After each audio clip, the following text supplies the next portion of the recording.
आदिनाथ भगवान की, वर्तमान शासनक भगवान महावीर स्वामी की, समस्त संस्कृति संवर्धक आचार्य देव विद्यासागर जी महाराज की, परम पूज्य प्रमाणिक संत महामना मुनिराज प्रमासागर जी महाराज की, इस धर्म सभा में विराजित सभी भव्य जनों एवं सुदूर अवस्थित अपने घरों में बैठ करके पारस जनवाणी आदिनाथ चैनल एवं प्रमाणिक ऐप के माध्यम से अपनी शंकाओं के समाधान प्राप्त कर रहे सभी सुधी श्रोताओं सम्यक दर्शकों, आज हम गुरुचरण से जुड़ने जा रहे हैं ऐसे स्थल में जो जाना जाता है धर्मनगर के रूप में, जहां आज भगवान शांतिनाथ के जन्म तप मोक्ष कल्याण के शुभ अवसर पर शुभ तिथि पर परम पूज्य आचार्य भगवान विद्यासागर जी महाराज के परम प्रभावक शिष्य गुणातन प्रणेता संघ समाधान प्रवर्तक भावना प्रवर्तक एवं संप्रदाय श्रमण महामना मुनिराज प्रमासागर जी का प्रवेश हुआ है। वह नगर है रांची, झारखंड की राजधानी रांची। रांची में परम गुरुदेव का आज पदार्पण हुआ। भव्याति भव्य आगवानी यहाँ के सुशासकों ने की और अपनी धर्मनिष्ठा अपनी भक्ति को प्रकट किया। इस समय विराजमान सभी भव्य जनों का, श्रद्धालुओं का, गुरु भक्तों का मैं वंदन करता हूं और वंदन करता हूं सभी का जो चिन्हवाणी चैनल के माध्यम से, दूरदर्शन के माध्यम से शंकाओं के समाधान प्राप्त कर रहे हैं। मैं चाहता हूं कि आप हम सब गुरुदेव से प्रश्न प्रस्तुत करें, उसके पूर्व गुरुदेव का आशीर्वाद हमें प्राप्त हो। अतः मेरे साथ उच्चारें, नमोस्तु महश्री, नमोस्तु महश्री, नमोस्तु महश्री। इसी क्रम में आज उपस्थित हुए हैं गुरुदेव की वंदनार्थ दर्शनार्थ रांची के राज्यसभा सांसद श्रीमान महेश जी पोद्दार साहब। वे आए गुरुचरणों की वंदना करें, आशीर्वाद प्राप्त करें और इनका सम्मान करने के लिए समाज के अध्यक्ष श्रीमान पदमचंद जी छावड़ा, सुभाष जी विनायक मंत्री, श्रीमान प्रदीप जी बागला उपाध्यक्ष और कोषाध्यक्ष कौन है, प्रभु जी झांझी साहब, चारों आ जाएं। हमारे बीच में आज एक ऐसे व्यक्तित्व का पदार्पण हुआ है जो बहुत बड़े आयुर्वेदाचार्य तो है ही, डीन है। इनका प्रदीप जी परिचय दें। हाँ, प्रदीप जी करेंगे उनका, आइए परिचय देंगे। हाँ, आप श्रीमान महेश जी पोद्दार साहब का पहले परिचय देंगे। हमारे साथ प्रदीप जी बागलीवाल साहब परिचय देंगे जो उपाध्यक्ष हैं जैन समाज रांची के, और उसके पश्चात हम सम्मान करिए। आज हमारे बीच में बहुत ही प्रसन्नता की बात है कि पूज्य मुनि श्री प्रमाण सागर जी का पदार्पण हुआ है और आज के इस कार्यक्रम में हमारे विशिष्ट अतिथि के रूप में राज्यसभा से सांसद हमारे रांची के बड़े भाई और आप सभी के परिचित श्री महेश पोद्दार जी हमारे बीच में उपस्थित हैं। मैं पूरे जैन समाज रांची की ओर से उनका हार्दिक अभिनंदन करता हूं और स्वागत करता हूं। महेश जी के बारे में वैसे तो जो लोग भी यहाँ पर उपस्थित हैं वे सभी इनकी पारिवारिक और सामाजिक जो इनके है उसे सब परिचित हैं और ख़ासकर जैन समाज से महेश जी का बहुत पुराना रिश्ता रहा है, सांसद जब से हैं उसके पहले से, और सांसद होने के बाद तो हमारा इनसे जुड़ाव और भी ज़्यादा हो गया है।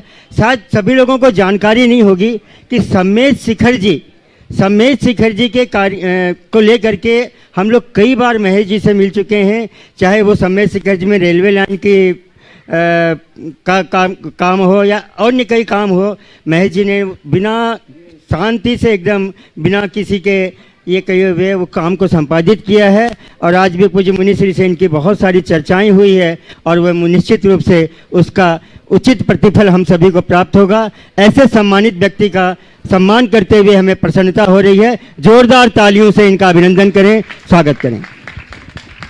और गुरुदेव के कलकर्णों से साहित्य प्राप्त कर रहे हैं पोद्दार साहब। इससे पोद्दार जी अब इसे पढ़िए और पढ़ाइए।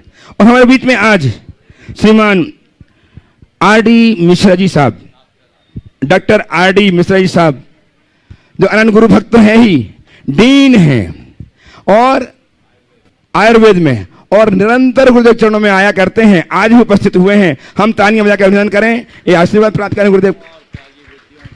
साधुओं त्यागी व्यक्तियों की हमेशा निःशुल्क और पूरे परिश्रम के साथ सेवा किया, चिकित्सा किया करते हैं। ऐसे श्रीमान डॉक्टर आर.डी. मिश्रा साहब गया से तालियां लगातार बजती रहें इनका सम्मान करने के लिए। पदाधिकारी यहाँ पहुंचे, आइए सब लोग।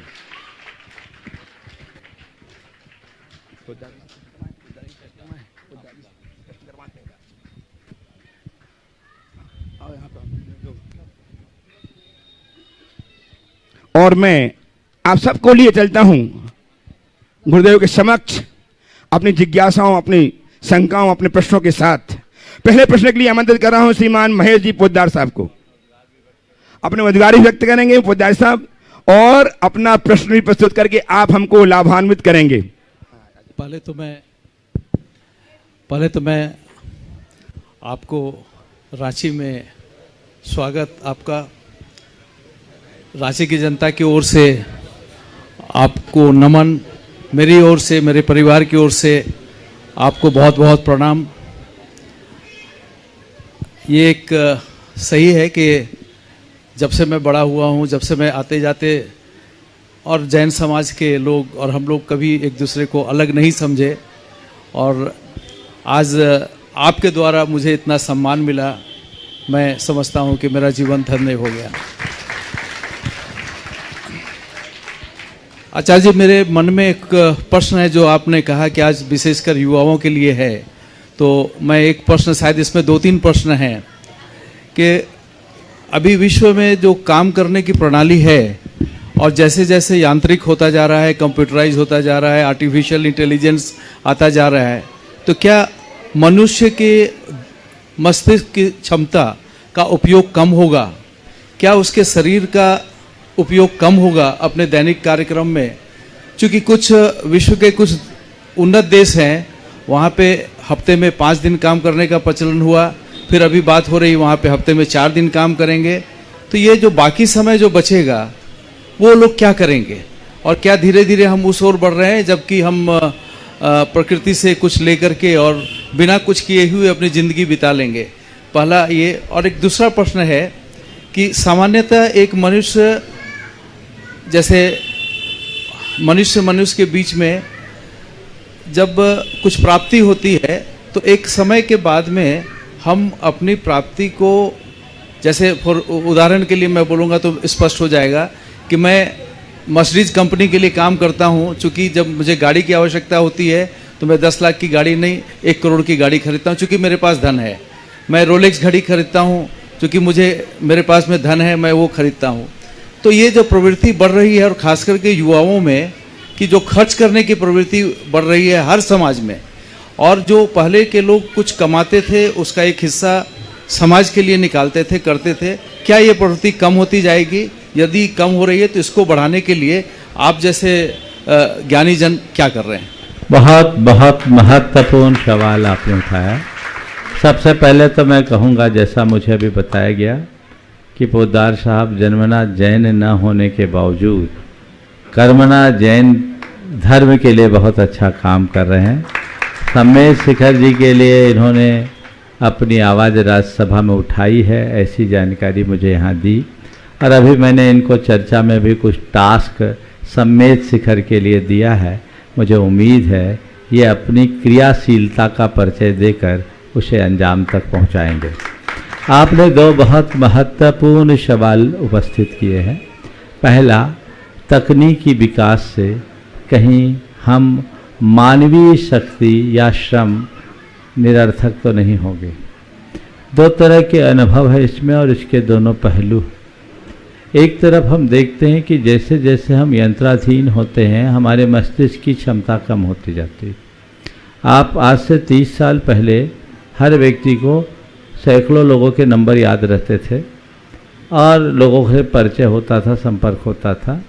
महाजनी गणित लोग उंगलियों पर लाखों करोड़ों का कर लेते थे। जब से कैलकुलेटर आया तो 3, 2, 5 जोड़ने के लिए भी लोग कैलकुलेटर लगाने लगे, और लोगों को पहले इतने नंबर याद होते थे, अब जब से मोबाइल में सब सेव होने लगा खुद का नंबर भी याद नहीं होता। तो ये एक प्रमाण है इस बात का कि जैसे जैसे हमारी बुद्धि यंत्राधीन होती है हमारे मस्तिष्क की कार्य करने की क्षमता कम हो जाती है, मंद पड़ जाती है। तो इस तरह के ऑटोमेशन होने से और इस तरह की यांत्रिक प्रक्रिया बढ़ने से मानवीय संसाधन का थोड़ा प्रभावित होना दिखता है, लक्षण दिखता है। लेकिन जब मैं इसे और व्यापक स्तर पर देखता हूँ और बड़े पैमाने पर देखता हूँ तो मुझे लगता है इसका एक सकारात्मक पहलू भी हो सकता है।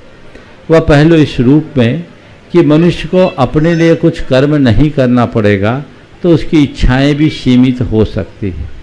हम जब अपने संस्कृति के इतिहास को पलट कर देखते हैं तो एक युग था भोग भूमि का युग। वो भोग भूमि में मनुष्य की सभी आवश्यकताओं की पूर्ति प्राकृतिक कल्प वृक्षों से हो जाया करती थी। उसे अपने जीवन के निर्वाह के लिए कोई कर्म नहीं करना पड़ता था, बिना श्रम के हो जाता था। पर उस समय मनुष्य आनंद मग्न रहता था, उसकी कषाएं मंद और इच्छाएं सीमित रहती थी, इसलिए किसी प्रकार का संघर्ष और द्वंद्व नहीं था। मैं इसे इस संदर्भ में देखता हूँ कि यदि इस तरह से यांत्रिक विकास हुआ तो ये हम वापस भोग भूमि की ओर तो नहीं बढ़ रहे हैं। उस समय हमें प्राकृतिक कल्प वृक्षों से मिलता था, अब चीज़ें यंत्रों से मिलेंगी। ये चीज़ें हमारे लिए तब वरदान हो जाएगी जब हमारी इच्छाएं सीमित हो, और यदि हमारी इच्छाएं अंतहीन होगी तो ये हमारे लिए महान अभिशाप बन जाएगी और वो हमारे लिए खतरनाक हो जाएगी। कहीं ऐसा ना हो कि ये तकनीक ही मनुष्य के जीवन को लील जाए। इसलिए तकनीकी विकास के साथ यदि समानांतर रूप से मनुष्य की आध्यात्मिक चेतना का विकास हो तो विश्व के लिए एक बहुत बड़ी उपलब्धि होगी, और इसके लिए दुनिया की सभी देशों और सरकारों को अभी से काम करना जरूरी है। आर्टिफिशियल इंटेलिजेंस को लेकर दुनिया में बहुत बहस चल रही है, मैं उसका विरोध नहीं करता, अच्छी चीज़ है। हमारा अगर मानवीय श्रम घटता है तो उसका उपयोग अपने आध्यात्मिक उत्कर्ष के लिए कर लिया जाए तो इससे अच्छी बात कोई और नहीं होगी। पर मुझे नहीं दिखता कि दुनिया के किसी भी देश या देश के सरकारों और उनके कर्णधारों की सोच इस दिशा में गई है। यदि ये बात आगे तक जाए तो मैं समझता हूँ इस पर काफ़ी कुछ संभावनाएं बन सकती हैं। एक साथ 100 सीढ़ी चढ़ने की कोशिश कभी मत कीजिए, पहली बात। दूसरी बात, जो आप कमा रहे हैं उसे गमाए नहीं, उसे बचाएं और औरों को बचाने में लगाएं, तब उसका उपयोग है। कमा के गंवा देंगे तो जीवन का सर्वनाश होगा। हमें ऐसी बातों से हमेशा बचना चाहिए और हर युवा को एक बात याद रखना चाहिए, तुम्हारे पिता का धन तुम्हारे काम आ सकता है या अन्य किसी का धन तुम्हारे काम में आ सकता है, पर किसी गैर का पुण्य तुम्हारे काम नहीं आ सकता। उसे तुम्हें खुद जनरेट करना होगा और उसके बिना जीवन खोखला होगा। इसलिए केवल सामने की बात मत देखो, उसके आगे पीछे की भी देखो। और युवा मन यदि धर्म और अध्यात्म से जुड़ता है तो एक बहुत बड़ी उपलब्धि है। तो मैं तो चाहूँगा उपभोक्तावाद के इस दौर में अध्यात्मवाद का विस्तार हो तो पूरी दुनिया में बहुत अच्छा संतुलन बन सकता है। बहुत आइए डॉक्टर श्री R.D. मिश्रा साहब, पूर्व प्राचार्य आयुर्वेद कॉलेज गया, अपना प्रश्न प्रस्तुत करेंगे, अपनी बात भी। आचार्य श्री को मेरा सत सत नमन। सर जी, मेरा एक ही प्रश्न है। मनुष्य शरीर का उद्देश्य परमात्मा की प्राप्ति है। गुरु भक्ति बगैर पूरा नहीं हो सकता। गुरु भक्ति की जाए तो कैसे की जाए जिसमें कि हम परमात्मा की भक्ति कर सकें, परमात्मा को पा सकें, मनुष्य जीवन को सफल कर सकें। देखिए, एक तो पहले मैं डॉक्टर R.D. मिश्रा का आप सबसे परिचय कराऊं। अभी आपको बताया गया वहाँ के आयुर्वेद कॉलेज के प्राचार्य थे। खड़ा है डॉक्टर साहब 2 मिनट। एक अच्छे प्राचार्य तो एक आयुर्वेद के चिकित्सक तो हैं ही, मुझसे 2005 से जुड़े हुए हैं, 17 साल से, और ये सभी की चिकित्सा बड़ी निष्पक्षता और तत्परता के साथ करते हैं। लेकिन इनका एक दूसरा परिचय ये है कि ये बड़े आध्यात्मिक विचारधारा के धनी हैं। इनके खुद का सत्संग चलता है, ये यहाँ जहाँ रहते हैं नियमित इनका सत्संग चलता है और हजारों लोग इनको नियमित सुनते हैं। ये एक ऐसे व्यक्ति हैं और बड़ी सरलता के साथ यहाँ उपस्थित हुए हैं। एक बार जोरदार कर ध्वनि से इनका स्वागत करें। आपने पूछा है कि गुरु भक्ति हम कैसे करें कि ईश्वर परमात्मा की कृपा पा सके। मैं बहुत छोटे में उत्तर देना चाहूँगा। बस गुरु को गुरु मानने की जगह परमात्मा का प्रतिनिधि मानना शुरू कर दो, भक्ति अपने आप शुरू होगी और कृपा मिल जाएगी। जो लोग गुरु को केवल गुरु के रूप में देखते हैं उनके हृदय में वो भक्ति नहीं प्रकट हो सकती। लेकिन गुरु का तो ब्रह्मा विष्णु महेश से भी ऊंचा स्थान है। हम लोग कहते हैं गुरु ब्रह्मा गुरु विष्णु गुरुर्देवो महेश्वर, गुरु साक्षात परब्रह्म तस्मै श्री गुरुवे नमः। हमारे यहाँ गुरु को ब्रह्मा विष्णु महेश से ऊंचा स्थान दिया गया है। तो तुम गुरु को किस रूप में देखते हो? जो तुम्हें अंधेरे से प्रकाश की ओर ले जा रहा है, जो अज्ञान से ज्ञान की ओर ले जा रहा है, जो तुम्हें पामर से परमेश्वर बनने का रास्ता दिखा रहा है, वो तुम्हारे लिए परमात्मा से कम नहीं है। तो गुरु की छवि में जो परमात्मा की छवि देखते हैं, उनकी गुरु भक्ति उन्हें परमात्मा की कृपा का पात्र बना देती है। वो भाव अपने अंदर जगाओ।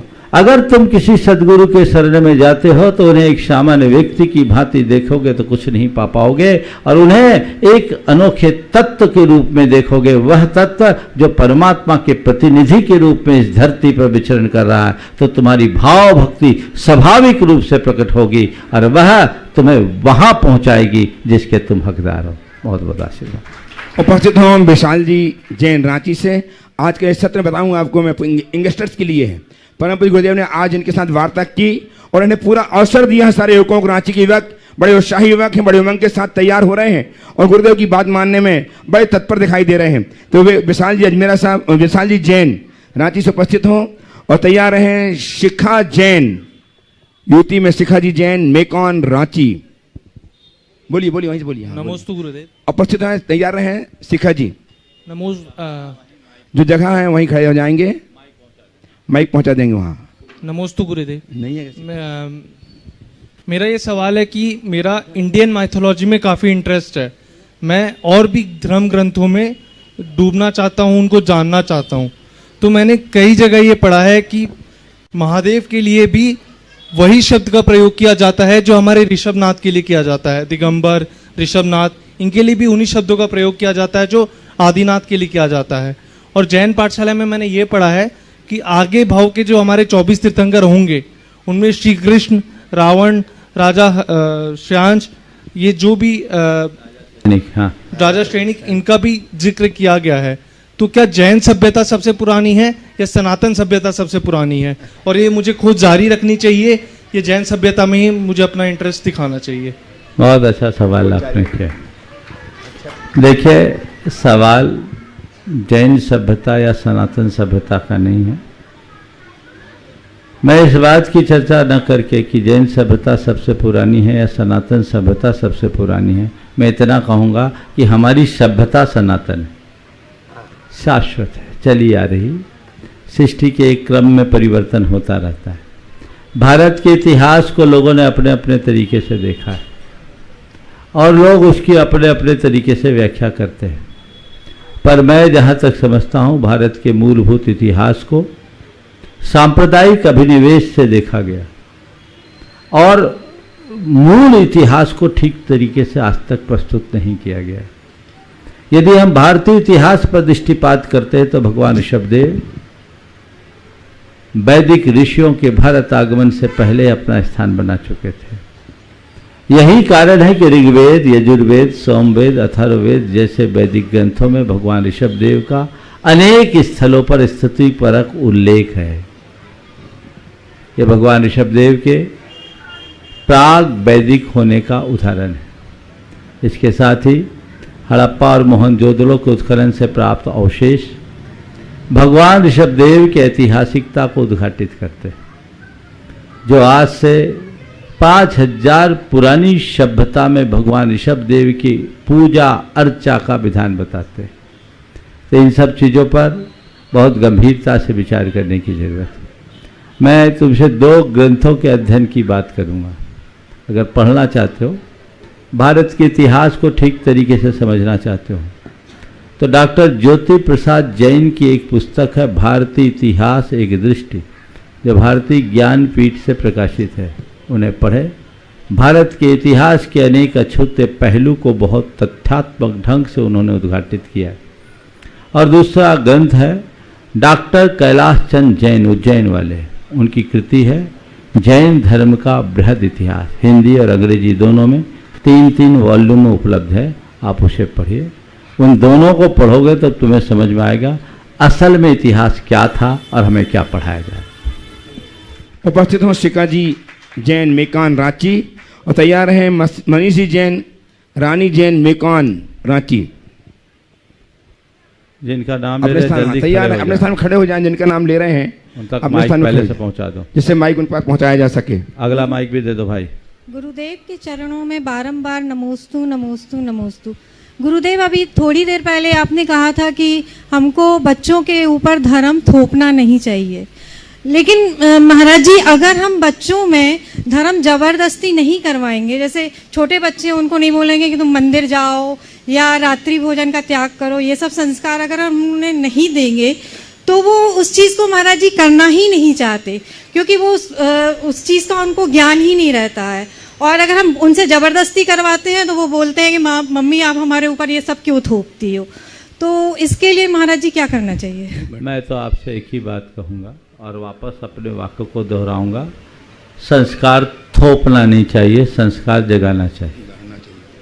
आप अपने बचपन को याद करो, स्कूल जाते समय रोती होंगी, आप रोई चाहिए नहीं रोई? जब मैं पहले एकदम शुरुआत में बच्चा और पहली क्लास में था, उस समय तो नर्सरी नहीं थी, तो रोता था। बहुत बच्चे रोते थे, हमारी पीढ़ी के बच्चे रोते होंगे, उन्हें ज़बरदस्ती स्कूल कोई पहुंचाता था। लेकिन आज के समय में ऐसा ट्रेंड बदला, बच्चों में ऐसी अवेयरनेस आ गई कि अगर उनका स्कूल किसी वजह से छूट जाता है तो बच्चे रोते हैं। रोते हैं कि नहीं रोते हैं? छोटे से छोटे बच्चों को एक दिन स्कूल मिस करना हो तो वो रोते हैं।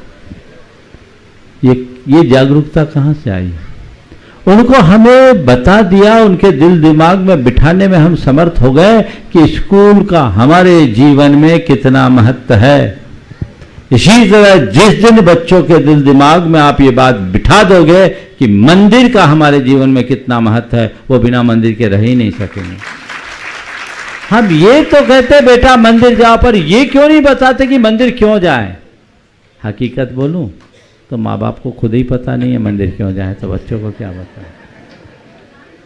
हमें उसके विज्ञान को जानना है, उसे समझना है कि अपने मंदिर जाने का महत्व क्या है, तो आप बच्चों में बदलाव ला सकते हैं।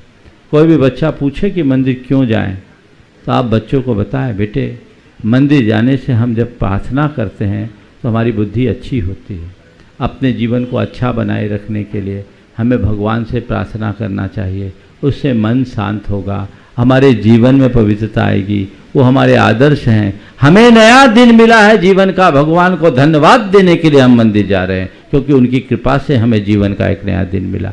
ऐसा नहीं बता सकते। उनको बोलो ग्रेटिट्यूड का कितना महत्व है, धन्यवाद का कितना महत्व है। हम भगवान के चरणों में जाकर अपनी ओर से धन्यवाद प्रकट करें और भगवान से कहे, प्रभु आपकी कृपा से मुझे जीवन का यह नया दिन मिला, आपके चरणों में कोटि कोटि नमन और वंदन, और एक निवेदन की ऐसी शक्ति दे कि आज के दिन को अच्छा दिन बना सकूं। इस भाव से मंदिर जाओ। आप लोग बच्चों को क्या सिखाते हैं? बेटा मंदिर जाओ, मार्क्स अच्छे आएंगे, यही है ना? तो उल्टी बातें आप लोभ देकर या भय जगा करके धर्म सिखाते हैं, वो धर्म ज़्यादा दिन तक टिकता नहीं। यदि आप बच्चों को धर्म का बोध करा करके सिखाओगे तो कभी मिटेगा नहीं। उपस्थित हों श्रीमान मनीष जी, रानी जी जैन, मेकॉन निवासी भोपाल, रांची, और तैयार रहें अनुराग जी जैन, रांची। दोनों महाराज श्रीयों को नमोस्तु नमोस्तु नमोस्तु। महाराज श्री, मेरे मन में एक दुविधा है कि जो झारखंड की भूमि पर हम जैन लोगों का सबसे बड़ा तीर्थ है सम्मेत शिखर जी, आज की डेट में वह एक तीर्थ स्थान की जगह एक पर्यटक स्थल की तरफ से एक ज़्यादा आगे बढ़ाया जा रहा है, सरकार की तरफ से भी और कुछ पब्लिक की तरफ से भी। कुछ पिछले महीने पहले देखा गया महाराज श्री की बहुत हजारों की तादाद में पब्लिक वहाँ गई है। ऐसा है, ये सवाल वे लोग उठाते हैं जिनको वहाँ की वास्तविकता का कुछ पता नहीं। इस विषय का बहुत अच्छे तरीके से प्रस्तुतिकरण हुआ। मैं आप सबसे इस संदर्भ में एक ही बात कहूँगा कि इसमें न सरकार दोषी है, न वहाँ की व्यवस्था, दोषी आप हो और वहाँ के सारे प्रबंधक, वहाँ के सारी कोठियाँ, वहाँ की सारी संस्थाएं। जब वहाँ पर आने जाने वाली भीड़ को लेकर के समाज में चर्चा उठी, लोगों ने हल्ला मचाया, मैंने वहाँ के स्थानीय लोगों से बातचीत की, उनके उद्गार आप सब लोगों ने सुना और वो कह रहे थे कि आप नियम बनाइए, हम लोग उसका पालन करेंगे। और मैंने उसके लिए वहाँ की सारी संस्थाओं के प्रमुखों से कहा, बुलाकर अपने सामने बोला भी कि आप लोग शीघ्रातिशीघ्र नियमावली बनाइए, ये आपके सारे नियमों के पालन में सहयोगी बनने के लिए तैयार हैं। पर मुझे कह कर के बड़ा दुख हो रहा है, आज तक किसी संस्था ने उस बात को लागू नहीं किया। मेरे सामने मीटिंग की दिगंबर श्वेतांबर सब, वो मीटिंग करके उन लोगों ने कहा, एक अनौपचारिक मीटिंग मेरे सामने हुई और उनको मीटिंग करनी थी बाहर। उनने बाद में अपनी दूसरी मीटिंग की और उस मीटिंग की आज लगभग 4 महीने से ज़्यादा हो गए, कुछ भी नहीं हुआ। ये वहाँ की संस्था के पदाधिकारियों की अकर्मण्यता का उदाहरण है। हमारे क्षेत्र के प्रति उन्हें गंभीर होना चाहिए, संवेदनशील होना चाहिए। सभी संस्थाओं के प्रमुखों को यह संदेश पहुंचा दो, ये आप पाप के भागीदार। आज तक नियम क्यों नहीं बनाया आपने? क्यों नहीं नियम बनाने में इतनी शिथिलता क्यों? किस वजह से? जबकि वहां के सारे लोग आपके साथ तैयार हैं। दोषी आप हैं, यानी आपकी नीयत साफ नहीं है, चाहे दिगंबर हो चाहे श्वेतांबर। मैं सभी संस्था के प्रमुखों से ये कहना चाहूँगा, मैंने उन सबको 14 सूत्रीय मार्गदर्शन दिया था और ये कहा था, ये सारे नियमावली बन जाएंगे तो हमारा क्षेत्र हमेशा हमेशा के लिए सुरक्षित हो जाएगा। आपके यहाँ के भी 1-2 सदस्य उस मीटिंग में उपस्थित थे और उन सब लोगों ने उस समय कहा, महाराज जी आज ही हम लोग बात करके शाम को शंका समाधान में इसका अनाउंसमेंट करने की कोशिश करेंगे। उस घटना को आज इतना दिन हो गया कि उनका समाधान ही नहीं हुआ। ये बात पहुंचा दो उन लोगों से और कहो कि ऐसे पाप करके कहाँ जाओगे? तीर्थ क्षेत्र के संरक्षण का दायित्व तुम्हें मिला है तो तुम सबकी पहले जिम्मेदारी है कि उसको क्रियान्वित कीजिए। ये समाज की संस्थाओं को आगे आना होगा।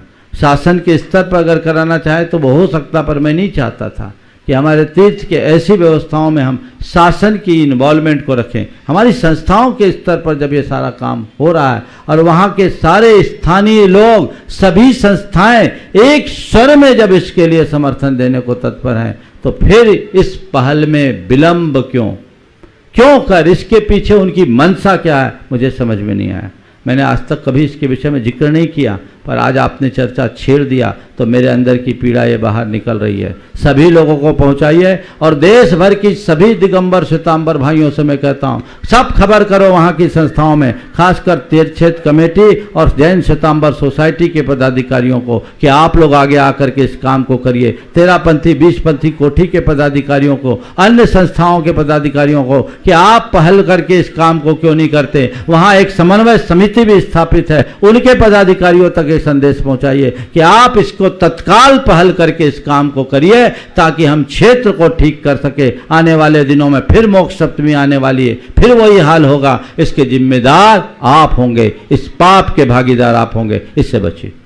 नमस्ते। उपस्थित हो श्रीमान अनुराग जी जैन रांची तैयार हैं।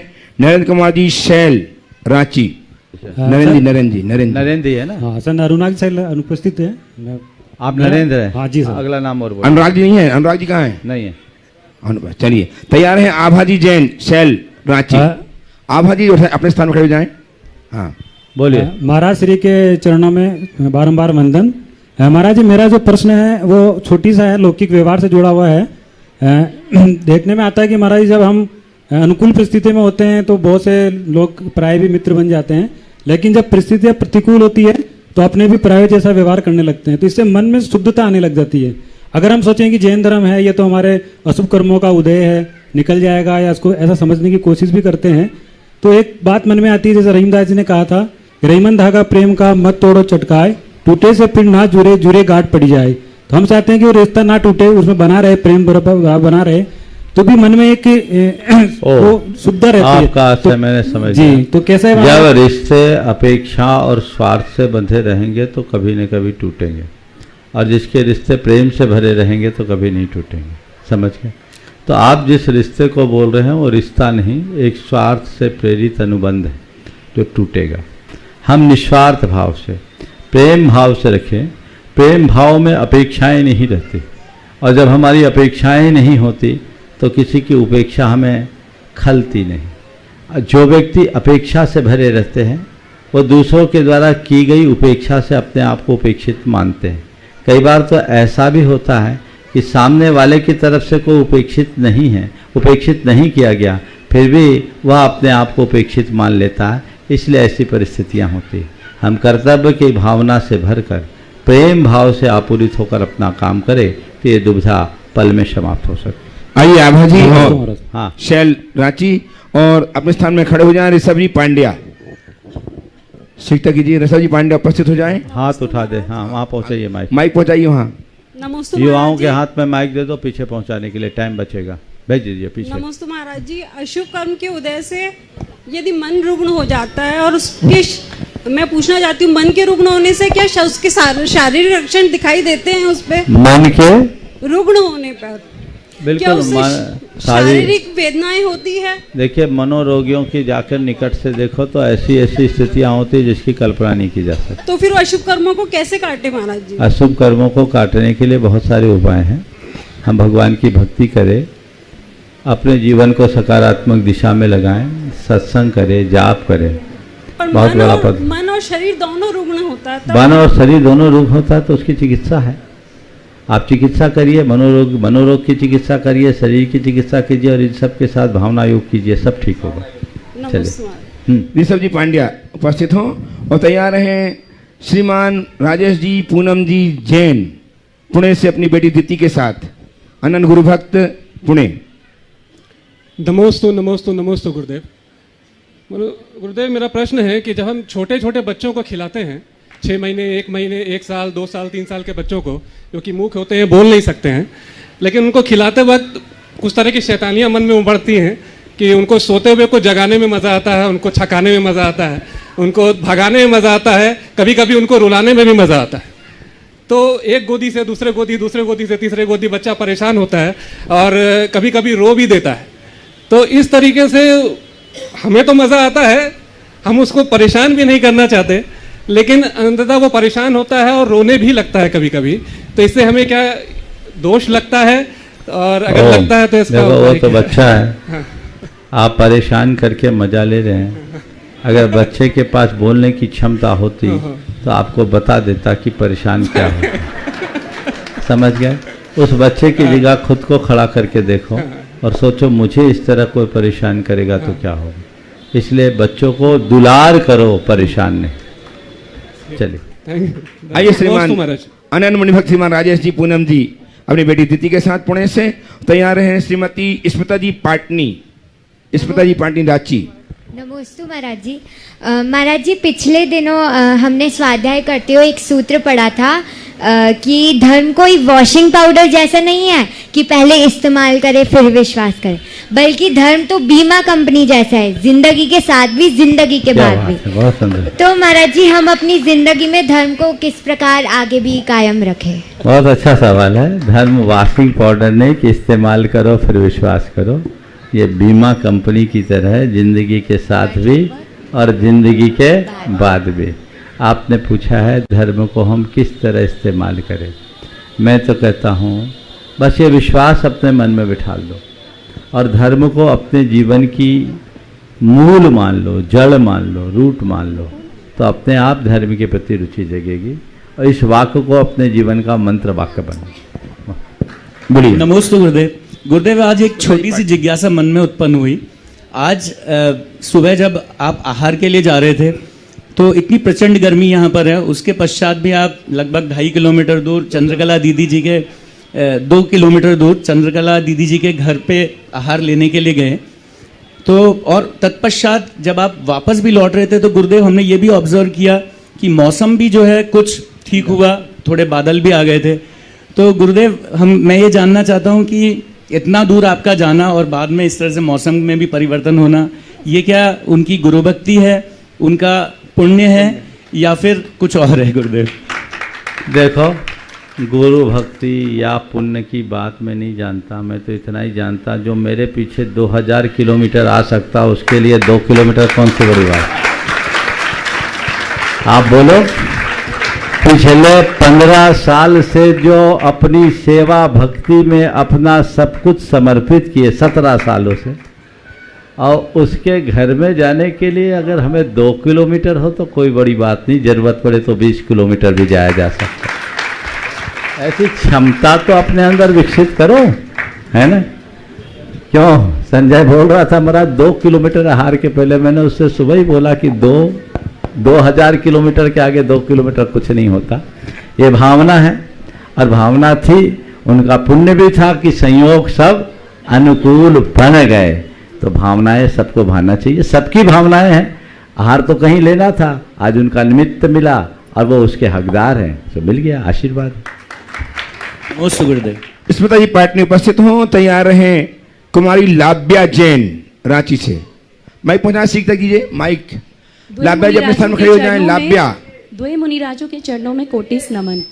महाराज श्री, मेरा प्रश्न ये है कि कई बार लाइफ में कुछ ऐसा एक्सीडेंट या फिर कुछ आकस्मिक घटना घट जाती है, जिसके बाद हमें ये अनुभव होता है कि हमारे पास कुछ ही पल या 5-7 मिनट ही बचे हैं, और उस पल बचे हुए टाइम में हम क्या भावना भाए कि हम अपना भावी जन्म सुधार पाए, इस बात को ध्यान में रखते हुए कि अंत भला तो सब भला।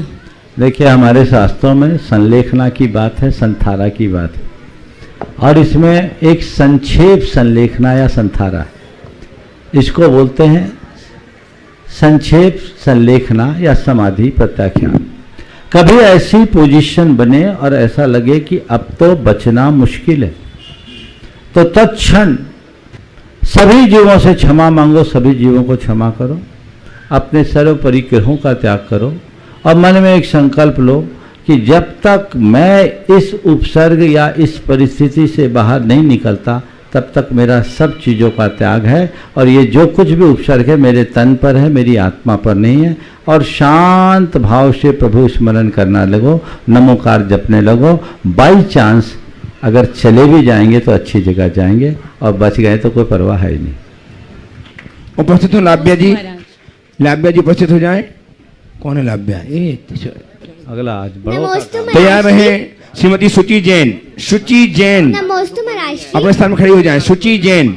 महाराज श्री, मैं हमेशा कबूतर और चिड़िया को दाना और पानी देती हूँ, और गाय को रोटी देती हूँ। मम्मी कहती है कि ये अच्छी बात है, परंतु चींटी का खाना चीनी और मीठा है, और यदि गिर जाए तो मम्मी बोलती है कि बेटा मत गिराओ, चींटी आ जाएगा। हाँ। तो ये क्या ये अंतराय करा मैं?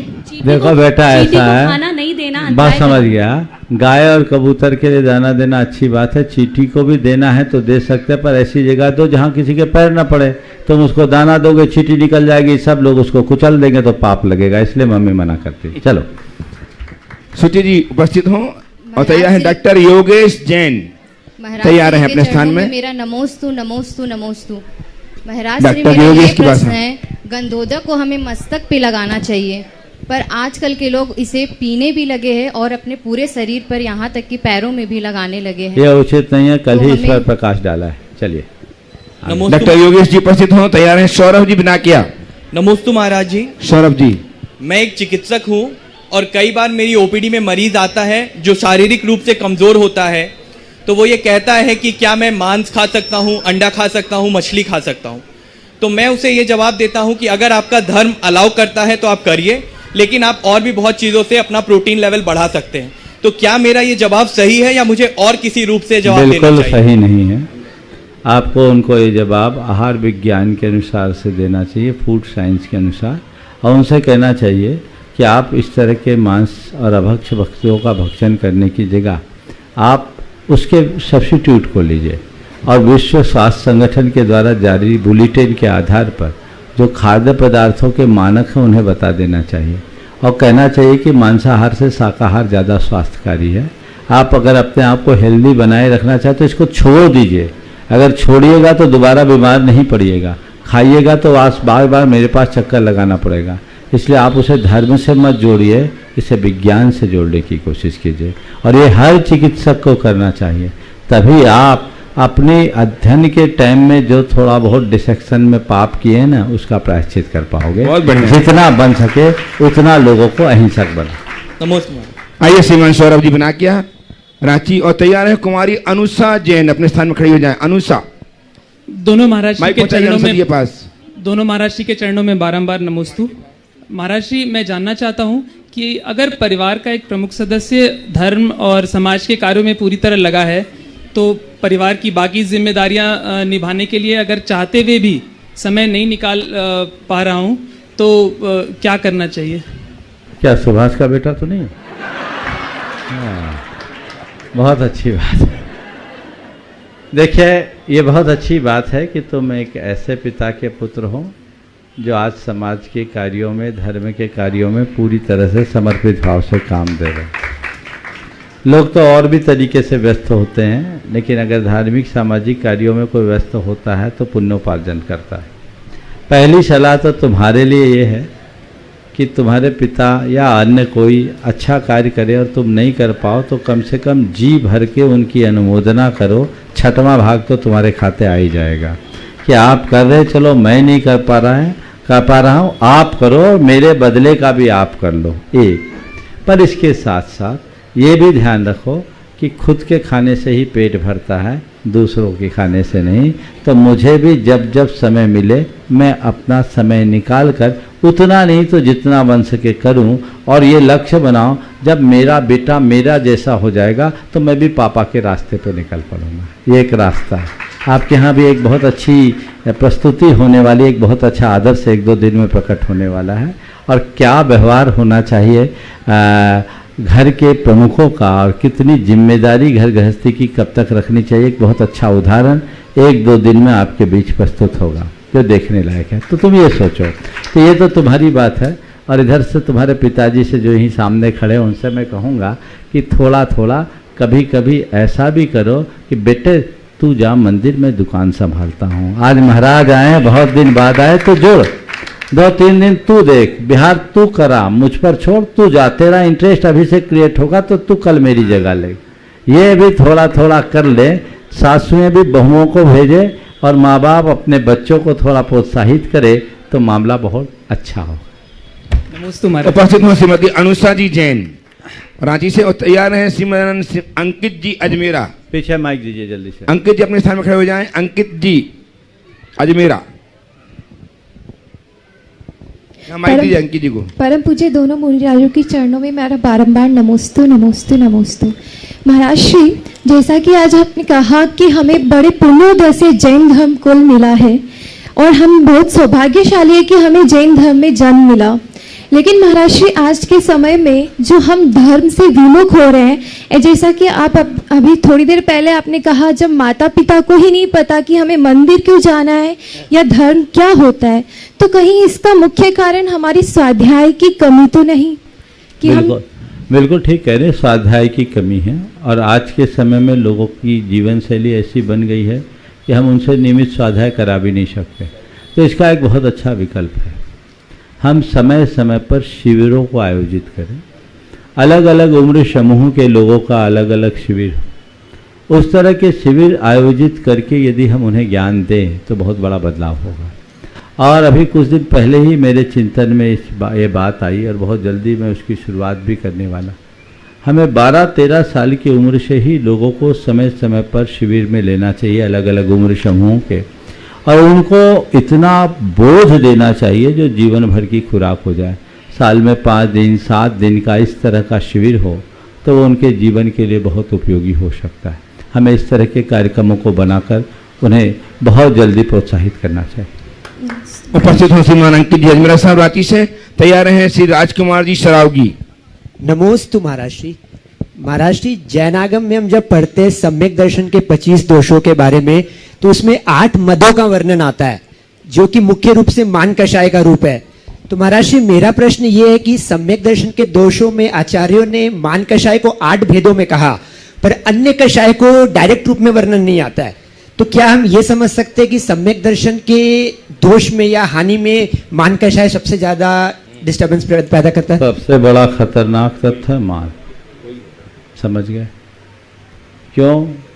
क्रोध देखने में आ जाता है, जल्दी आ जाता है, पर मान बहुत मुश्किल से पकड़ में आता है। हम अन्य कषायों को नियंत्रित करने की कोशिश करते हैं, पर मान को पुष्ट करने का प्रयास होता है। क्रोध अगर किसी को आता है तो उसे भी खुद भी बुरा लगता है, लेकिन कोई मान पाता है तो उसका मन बड़ा आनंदित होता है। लोग मान पत्र चाहते हैं, क्रोध पत्र नहीं चाहते, माया पत्र नहीं चाहते, लोभ पत्र नहीं चाहते। तो मान एक बड़ी जटिल दुर्बलता है, मानवीय दुर्बलता है, और उसके आने पर व्यक्ति दूसरों का तिरस्कार करता है। जब हम औरों का तिरस्कार करेंगे तो खुद भी तिरस्कृत होंगे। तो एक धर्मात्मा व्यक्ति यदि अपने किसी मद में फूल कर दूसरे धर्मात्मा का अनादर करता है तो वह उस व्यक्ति का अनादर नहीं करता, अपने धर्म का ही अनादर करता है। इसलिए कहा गया कि अपने सम्यक दर्शन को अविच्छिन्न बनाए रखना चाहते हो तो मद से मुक्त रहो। नमोस्तु। बहुत अच्छा। आइए श्रीमान राजकुमारी सराव की राजेंद्र कुमार राजेंद्र कुमार। हाँ ठीक है, बोलिए। राजेंद्र कुमार सराव की। और तैयार है श्रीमान संजीव जी जयपुर। महाराज द्वय के चरणों में बारंबार नमस्तु नमस्तु नमस्तु नमस्तु। मेरा प्रश्न है कि मनुष्य जन्म बहुत दुर्लभ से मिलता है। जीव 84 लाख योनियों में भटकने के बाद मनुष्य जन्म की प्राप्ति होती है, लेकिन मनुष्य जन्म के बाद में फिर पुनर्जन्म को अगर हम लोग मानते हैं तो क्या वो पुनर्जन्म मनुष्य के रूप में ही होता है या फिर जीव को फिर 84 लाख योनियों में भटकना पड़ता है? ये मेरा एक प्रश्न है। दूसरा प्रश्न भी मैं कह देता हूँ, जैन धर्म में 24 तीर्थंकर हैं, लेकिन जितने भी मंदिर प्राय बनते हैं उसमें ये देखा जाता है कि 8-10 तीर्थंकरों की ही प्रतिमाएं लगती हैं। बाकी तीर्थंकरों की प्रतिमाएं जहाँ 30-24 ही होती है वहीं पर दिखाई देती हैं। और मुझे नहीं मालूम कि इसको डिसाइड करने की कोई प्रक्रिया है कि नहीं है कि क्योंकि अजित, संभव, अभिनंदन इनकी मूर्तियां हम लोगों को किसी मंदिर में नहीं मिलती है। मूलनायक में चंद्र प्रभु, आदिनाथ भगवान, पार्श्वनाथ भगवान, महावीर भगवान, इन्हीं की मूर्तियां मिलती हैं। तो इसका कोई नियम है क्या? ये देखिए, पहले तो मैं चाहूँगा एक बार राजेंद्र जी का करताल ध्वनि से स्वागत करें। ये वह परिवार है जिनके पुरखों ने यहाँ भव्य जिनालय बनाया, जो कि राम सरावगी का परिवार, जिनके जैन धर्म के उत्थान में बहुत योगदान है। और आज उस परिवार की एक महत्वपूर्ण कड़ी के रूप में राजेंद्र जी यहाँ हैं। मैं इन्हें आशीर्वाद देता हूँ इस भाव से कि आपके ये संस्कार आपके आने वाली पीढ़ियों में भी बने रहे, ताकि आपके कुल में जैन धर्म की ज्योति आने वाले सदियों तक जलती रहे। ये आशीर्वाद। आपने जो 2 सवाल किया, पहला सवाल आपने किया कि पुनर्जन्म होने पर क्या फिर 84 लाख योनियों में भटकने के बाद मनुष्य जन्म मिलेगा, या हम मनुष्य से सीधे भी मनुष्य बन सकते। और हम अनंतों बार मनुष्य बन चुके, कोई पहली बार मनुष्य नहीं बन रहा। ऐसी प्रक्रिया अनेक बार हमारे साथ हुई है। कोई मनुष्य से मनुष्य भी बन सकता है, बशर्ते वो मानवीय आचरण करे और कदाचार मुक्त हो।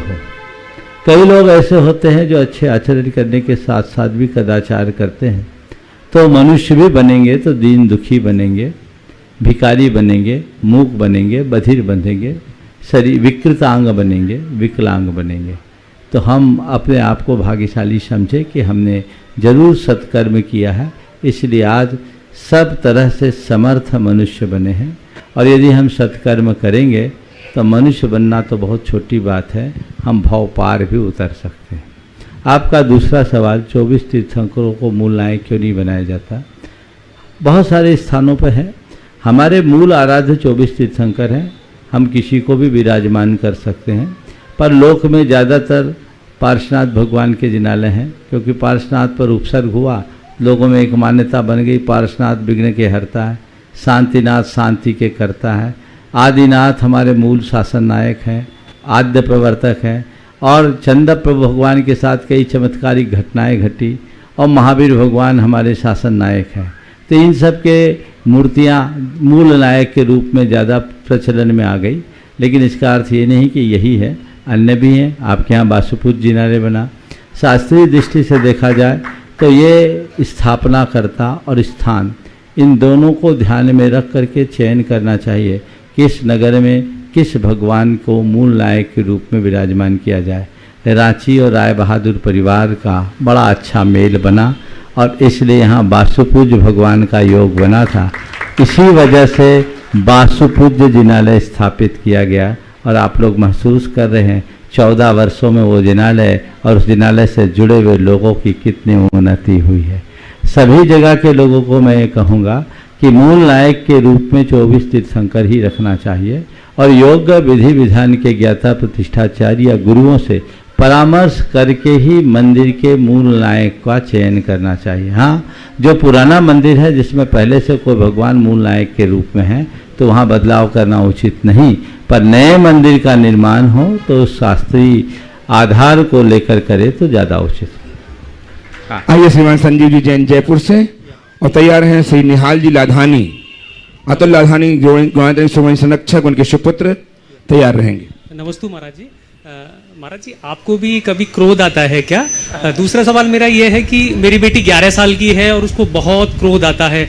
हम कोशिश करते हैं, बहुत शांत रहते हैं हम लोग, उसकी बात को सुनते हैं, लेकिन कोई फर्क नजर आता नहीं है। अभी वो 11 साल की लगभग हुई है, तो कोई उपाय अगर आप बता पाएं। देखिए, पहला सवाल, आपको क्रोध आता है और कभी कभी मुझे क्रोध दिखाना भी पड़ता है, समझ गए। और मेरा क्रोध कब दिखता है पता है? जब आप लोग चौके में बहुत ज़बरदस्ती करते हो, है ना। हालांकि वो क्रोध नहीं होता है, मुझे आंखें दिखानी पड़ती है और आप लोगों को जब मैं आंखें दिखाता हूँ तो आप लोग हंस पड़ते हैं, है ना। क्रोध एक मानवीय दुर्बलता है, एक भावनात्मक आवेग है। क्रोध हर किसी के अंदर आ सकता है। मन के क्षोभ को भी क्रोध के रूप में देखा जाता है, जो हमारे अंदर की असंतुष्टि को प्रकट करता है। लेकिन व्यक्ति अगर अभ्यास करे और अपनी सोच को सकारात्मक बना ले तो काफ़ी कुछ क्रोध पर नियंत्रण रखा जा सकता है। क्रोध आना और क्रोध में विवेक खो जाना, इसमें बहुत अंतर है। सभी से मैं कहूँगा कि यथासंभव क्रोध पर नियंत्रण रखें। कदाचित क्रोध आए भी तो क्रोध के आवेग में विवेक न खोए, इतना ध्यान रखें तो भी बहुत कुछ हो सकता है। आपकी बेटी के क्रोध का जहाँ तक सवाल है तो मैं कहूँगा कि उस बेटी को भावना योग कराइए और मुझे शांत रहना है। कल के बाद भावना योग संभवतः कल आपको बता दूं। आज डिक्लेयर कर दूं क्या? कर दूं? हाँ, चलिए, आप लोगों के लिए 2 दिन का अवसर है। कल तो ज्ञान सागर जी महाराज की 50वीं पुण्यतिथि, 50वां समाधि दिवस है, वो हम लोग धूमधाम से यहाँ मनाएंगे। लेकिन कल के बाद 31 और कल 30 है ना, 31 और 1 ये 2 दिन आप सबके बीच भावना योग का कार्यक्रम होगा। और भावना योग का कार्यक्रम 5 की 5:30 कितने बजे रखें? हाँ, 5:30 ठीक है। 5:30 बजे से 1.5 घंटे का कार्यक्रम होगा, जिसमें पौन घंटा हमारा व्याख्यान होगा भावना योग के संदर्भ में, और उसके साथ भावना योग होगा। आप लाभ ले, वो आपके तन को स्वस्थ, मन को मस्त और चेतना को प्रशस्त करने का अमोघ माध्यम है। आप उसका लाभ लेंगे, बड़ा बदलाव आपको महसूस होगा और वो आपके जीवन की एक बड़ी उपलब्धि का आधार बनेगा। आप उसका लाभ लें।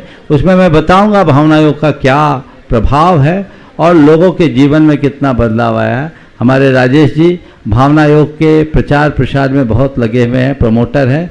ऑनलाइन भावना योग भी बहुत लोगों को ये कराते हैं, राजेश पूनम दोनों।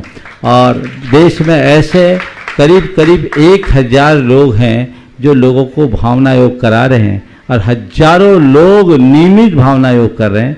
उनकी क्या फीडबैक है वो भी आपको दिखाया जाएगा, तब आप समझेंगे कि भावना योग का क्या चमत्कार है। आपके यहाँ भी बहुत से लोग भावना योग करते हैं और भावना योग के जीवंत उदाहरण में संजय पांड्या है, जो आज मौत को हरा करके यहाँ उपस्थित हुए हैं। ये भावना योग का एक अच्छा उदाहरण है। मैं चाहूँगा भावना योग के कार्यक्रम के दौरान वह भी अपना एक्सपीरियंस आप सबको शेयर करेंगे। एक अनुपम चीज़ है। बस मुझे चिंता ये है कि इतने सारे लोग यहाँ बैठेंगे कैसे? क्या सामने व्यवस्था हो सकती है सुबह से? हाँ, चलिए, उसकी जो भी हो स्थान यहाँ या सामने जो होगा बताएंगे। नहीं हो पाएगी यहाँ तो बहुत टाइट हो जाएगा भावना योग में। चलिए देखते हैं, जो होगा अभी बातचीत कर लेंगे। इस प्रकार आज के सत्र को परम पूज्य गुरुदेव के चरणों में नमन अर्पित करते हुए मैं यहाँ विराम दे रहा हूँ। बोलिए परम पूज्य आचार्य गुरुवत्स विद्यासागर जी महाराज की जय।